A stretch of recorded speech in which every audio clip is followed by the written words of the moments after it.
ஆஸ்திரேலிய அணிக்கு எதிரான 3வது டெஸ்ட் போட்டியில இந்திய அணியுடைய முன்னணி வேகப்பந்து வீச்சாளர் பும்ரா அவர்கள் 53 விக்கெட்டுகளை வீழ்த்தி வரலாற்று சாதனையை பண்ணியிருக்காரு. ஆஸ்திரேலியா மண்ணில் அதிக விக்கெட்டுகள் வீழ்த்திய இந்திய பந்து வீச்சாளர் அப்படின்ற சாதனையை அவர் பண்ணியிருக்காரு.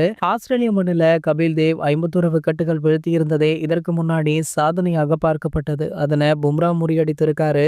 இந்தியா மற்றும் ஆஸ்திரேலிய அணிகள் மோதிய 3வது டெஸ்ட் போட்டியில பும்ரா அபாரமாக செயல்பட்டு மொத்தம் 9 விக்கெட்டுகளை வீழ்த்தியிருக்காரு. முதல் இன்னிங்ஸ்கள்ல ஆஸ்திரேலிய அணி 445 ரன்கள் எடுத்த நிலையில ஆல் அவுட்டுமே ஆனாங்க. அப்பொழுது பும்ரா 6 விக்கெட்டுகளை வீழ்த்தியிருந்தாரு. சிராஜ் 2 விக்கெட்டுகளையும், ஆகாஷ்தீப் மற்றும் நிதிஷ்குமார் ரெட்டி அவர்கள் தலா 1 விக்கெட் மட்டுமே எடுத்திருந்தாங்க. முதல் இன்னிங்ஸ்கள்ல பந்துவீச்சுல ஆதிக்கம் செலுத்திய பும்ரா அவர்கள் 2வது இன்னிங்ஸ்களுமே கலக்கியிருக்காரு. 2வது இன்னிங்ஸ்கள்ல பும்ரா 3 விக்கெட்டுகளை வீழ்த்தியிருக்காரு. இதன் மூலம் ஆஸ்திரேலியா மண்ணில் 53 விக்கெட்டுகளை வீழ்த்தியிருந்த பும்ரா அவர்கள் இதனடுத்து ஆஸ்திரேலியா மண்ணில் அதிக விக்கெட் வீழ்த்திய இந்திய பந்து வீச்சாளர்களுடைய வரிசையில பும்ரா முதலிடம் பிடிச்சிருக்காரு. முன்னாடி இந்திய ஜாம்பவான் கபில் தேவ் அவர்கள் ஆஸ்திரேலியா மண்ணில் 51 விக்கெட்டுகள் வீழ்த்தியிருந்ததே இந்திய பந்து வீச்சாளர்ல ஒருவர் ஆஸ்திரேலியா மண்ணில் வீழ்த்திய அதிகபட்ச விக்கெட்டுகளாக இருந்தது. அந்த சாதனையை பும்ரா அவர்கள் முறியடித்து ஒரு மிகப்பெரிய சாதனையா படைச்சிருக்காரு. இதனால இவருக்கு பலருமே வாழ்த்துக்களை தெரிவித்தது மட்டும் இல்லாம அடுத்த கேப்டன் அப்படின்றதையுமே உறுதி பண்ணிருக்காரு நம்ம பும்ரா அவர்கள். இது போன்ற கிரிக்கெட் செய்திகளை பத்தி நீங்க உடனே தெரிஞ்சுக்க